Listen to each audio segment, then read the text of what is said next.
We'd asked a question out on social media about your thoughts on characteristics that leaders should possess.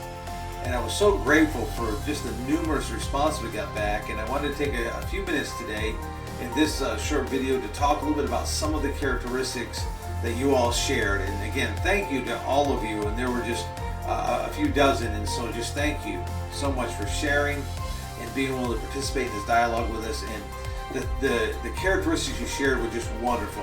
So I wanted to go through and just share some of them. Obviously, we wouldn't necessarily be able to share all of them or talk about every one of them, or this video would be really long. So maybe in the future we'll pick up on some more of it. But let me just highlight some of the characteristics that you shared. So, and I'll just read them off here periodically. One of them was compassion, and the other one was empathy. And I just thought that they went really well together, this notion of compassion and empathy, of are we able as leaders to see things through other people's eyes? It doesn't mean we always agree or even like it, but can we appreciate it? Can we at least give value to that individual, that's real and true to them, whatever that may be going on for them? So that notion of compassion and empathy, understanding it from someone else's perspective. Another one was transparency. What a great characteristic to have. I find more and more that leaders struggle with that there's almost this fear to share certain information, so we hold a lot of it because we're afraid of what people might do with it, I guess. And that we've had probably experiences where people have misused information or taken things and maybe done things to hurt us. Again, though, I think transparency is a wonderful characteristic. I would encourage us as leaders, the more we share, in some ways, the better. Obviously, we could have a lot more discussion around the boundaries around that, but transparency is really good. The next two kind of go together also, integrity and honesty. We could probably wrestle all day in how we would define some of these characteristics, and we might even use words like values that these come from. But this notion of integrity, honesty, do we tell the truth, right? Do we tell all of the truth, or do we withhold pieces of it?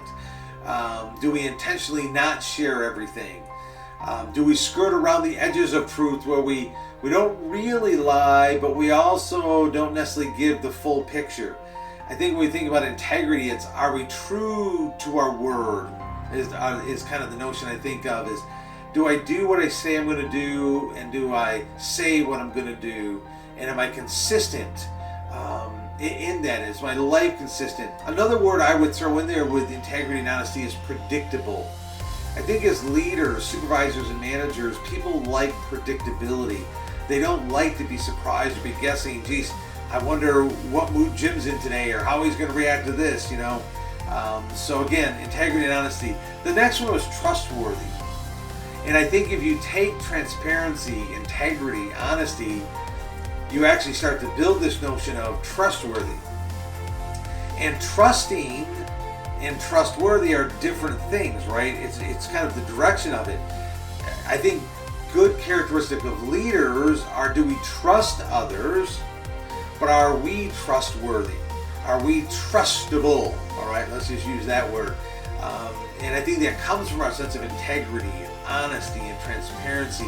We build trustworthiness. And I will suggest to you that I believe that trust within relationships, not only just at work and our as a leader in our work relationships, but in our families and our lives and our communities and organizations we're part of, I would suggest to you trust is kind of a foundational piece.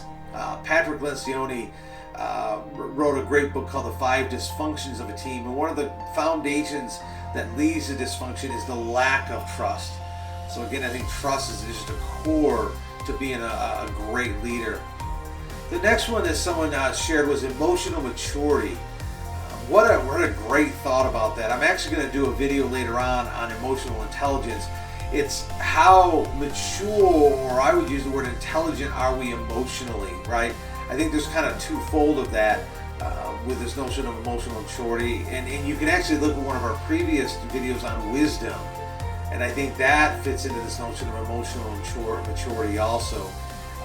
But that's a great characteristic. There's a sense of stability that comes with that. There's a sense of calmness that comes with that. And I don't mean calmness in introversion, extroversion. I just mean this calmness that it goes back to integrity and trustworthiness and honesty and transparency, that people can rely on us. Dependability might be a great word. Another characteristic someone shared was humility. There's a word we don't hear much anymore, and I think it's a wonderful characteristic. To not be confused, humility is not tearing ourselves down, right? In fact, I would suggest to you that humility has nothing to do with me. It's my ability to look and see life from everyone else's perspective. To me, humility is one of the core characteristics of a servant leader. It's a core value of servant leadership. The ability to be so invested in everyone else around me, knowing that through that, in the end, I will do okay, I will learn and grow, and things will go well, generally. Excuse me. So a sense of humility is not about me, it's about everyone else. Then there's patience, all right? That kind of goes in, I think, tied in a lot of these, but are, again, back to maybe that notion of calmness. It's a great characteristics. and there's two more. The last two I'll talk about. One is passion.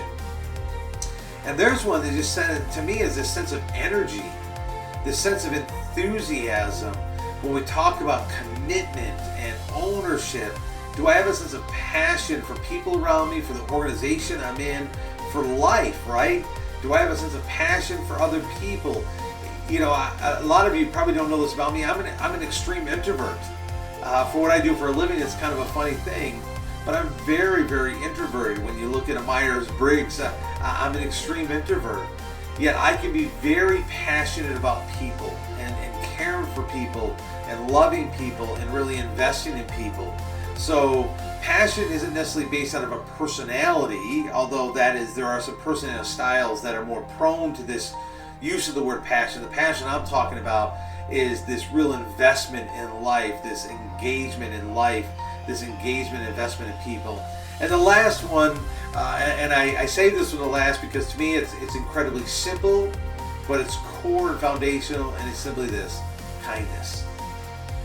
And here we are, we're recording this video right around the Thanksgiving time, going to the holiday season of Christmas and going to the new year.